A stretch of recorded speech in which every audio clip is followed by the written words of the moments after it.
नमस्कार मित्रांनो. हा शुभंकर. हॅलो. आज आपण एका खूप महत्वाच्या विषयावर चर्चा करणार आहोत. म्हणजे आता आजकाल जे सॉफ्टवेअर मध्ये वगैरे काम करतात मुलं, ही कंटिन्युअस चेअरवर बसून वाकून मान खाली करून आणि माऊसवर हात ठेवून करतात. त्याच्यामुळे वेगवेगळे डिसिजेस डेव्हलप होतात. कमरेची दुखणी, मानेची दुखणी लागतात. प्लस डोळ्याचा पट्टा. तो फिजिकल ऍक्टिव्हिटी संदर्भात त्याचा जवळजवळ 8 ते 10 वर्षाचा एक्सपिरियन्स आहे.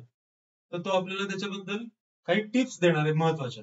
शुभंकर, काय सांगशील? काय काळजी घ्यायला पाहिजे काम करताना, बसताना आणि समजा डेली रुटीन मध्ये काय ऍड करायला पाहिजे की जेणेकरून असे डिसीज डेव्हलप होणार नाहीत आणि नंतर त्याचा त्रास होणार नाही? सो पहिली गोष्ट म्हणजे छोटं बॅकग्राऊंड देतो माझ्याबद्दल. मी वर्ष स्ट्रेंथ अँड कंडिशनिंग कोच आहे. लोकांच्या इंजुरीज आणि त्यांना काय प्रॉब्लेम्स आहेत हे मी समजून घेण्याचा प्रयत्न करून त्यांना जे त्यांच्यासाठी चांगलं आहे ते त्यांना देण्याचा प्रयत्न करतो.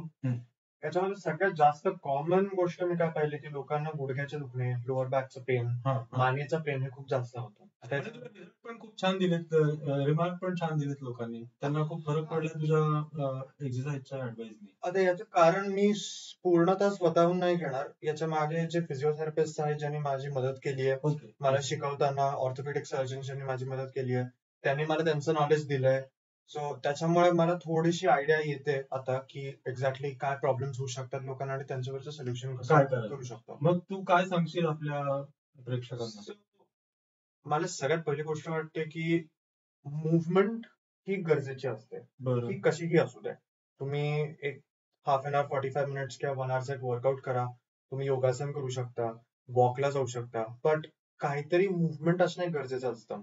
तुमची लोअर बॅक किंवा तुमची अपर ट्रॅप किंवा हे मानेचे मसल्स असतात हे कशामुळे दुखतात? कारण की यांना स्ट्रेंथच नसते किंवा यांना जे सपोर्टिंग मसल्स असतात जे आपल्या जॉईंट्सला सपोर्ट करतात ते लूज होऊन जातात बिकॉज वी आर रेस्टिंग. जेव्हा आपण बसलेलो असतो एका जागेवरती, आपण एका रेस्टेड पोझिशनवर त्यांना काम देत नाही आपण. आपण एक रेस्टेड पोझिशनवरती असतो आणि मसल्स एका फिक्स पोझिशन मध्ये असल्यामुळे ते स्टिफ पण होऊन जातात.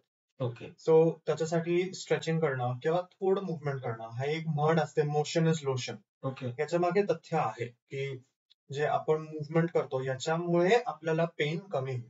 पण अपार्ट फ्रॉम जिम पार्ट किंवा daily 30 minute exercise part, daily काम करताना तू असं काही सजेस्ट करशील का की काही फ्रिक्वेन्सीनी काही हाताच्या मुवमेंट्स किंवा मानेच्या मुवमेंट केल्याने तुम्हाला थोडस त्याच्यात मदत होईल की एक दर तासानी समजा तुम्ही काही मानेच्या मुवमेंट्स किंवा हाताच्या अशा काही तू दाखवू शकशील का? सो मी लोकांना पर्सनली सांगतो की तुम्हाला कामाच्या मध्ये काहीतरी करायचं असेल तर you can go for a walk. थोडं उभं राहून किंवा थोडे स्ट्रेचेस करू शकता. जसं खुर्चीपासून असं रोटेट करायचं, थोडे हात स्ट्रेच करायचे, हात डोक्याच्या वरती घ्यायचे, अशा गोष्टी करू शकता. मानेचं स्पेसिफिकली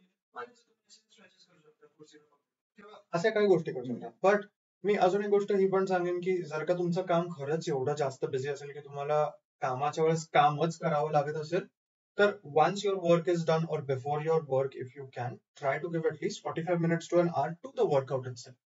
की तुम्ही जिम मध्ये जा किंवा योगासन करा.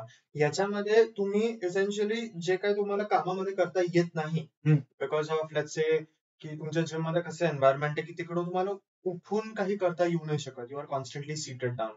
You have to be seated down. So जेव्हा तुम्ही कामाच्यावरून बाहेर पडाल, try to move or do some stretches dedicatedly for at least a half an hour or 15 minutes also. That is fine. And I feel 15 minutes is something everyone can spare. So असं notice झालंय की खूप वेळा लोकांना mouse hold जास्त वेळ केल्यामुळे पण इथे प्रॉब्लेम येतो. हा एक. आणि दुसरं म्हणजे फोन जे जास्त वेळ बघतात त्यांना सुद्धा तो मानेचा प्रॉब्लेम येतो. तर त्याच्यासाठी काही स्पेसिफिक? सो अशा लोकांना जे म्हणजे पेन होतं जे माउस होल्ड करताना, त्यांना खूप भरपूर लोक त्यांना टेनिस एल्बो किंवा गोल्फर्स एल्बो पण म्हणतात. जे पेन तुम्हाला या एरियामध्ये किंवा या एरियामध्ये होतं, याला टेनिस एल्बो म्हणतात आणि याला गोल्फर्स एल्बो म्हणतात, जे पेन इकडे होतं.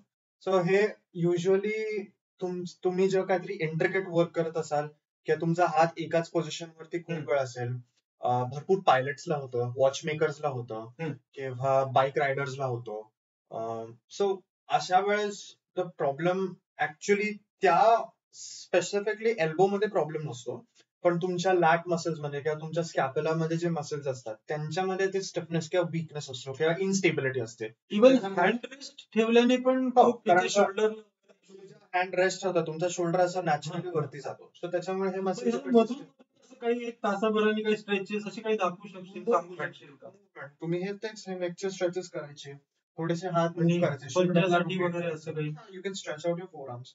बट अगेन एक डेडिकेटेड टाइम जर का तुम्ही देऊ शकला for your stretches or for your workout, त्याच्यापेक्षा अजून काहीच बेटर. ओके. आणि जनरल मिनिमम तुझे 40 मिनिट्स म्हणतोय किंवा 30 मिनिट्स म्हणतोय, हा जनरल मिनिमम काय केला पाहिजे? म्हणजे वॉक इज इनफ किंवा किंवा आणखीन काही लाईक मिडल एज असेल किंवा 25 टू 35 च्या मध्ये असेल, आय तर सी त्यांनी कितपत हे केलं पाहिजे? अगदी किमान ज्याला वेळ खूपच कमी आहे किंवा त्याच्या प्रवासातच समजा 1.5 तास जातो, कामाला जायला, यायला 8 वाजतात, तेव्हा ज्यांना वेळ नसतो त्यांनी कमीत कमी काय सजेस्ट करशील? तुम्ही आता आपल्याकडे इंटरनेट नावाची गोष्ट आहे, तर आपण हम्म. युट्यूब वरून पण एक 15 to 20 मिनिट बिगिनर वर्कआउट, एक बेसिक वर्कआउट जो घरच्या घरी शक्य घरच्या आहे. घरी करू शकतो. किंवा वर्कआउट पण नाही तर स्ट्रेचेस करू शकतो, ज्याच्याने तुम्हाला पेन ऍटलिस्ट होणार नाही. योगासन वगैरे. योगासन वगैरे.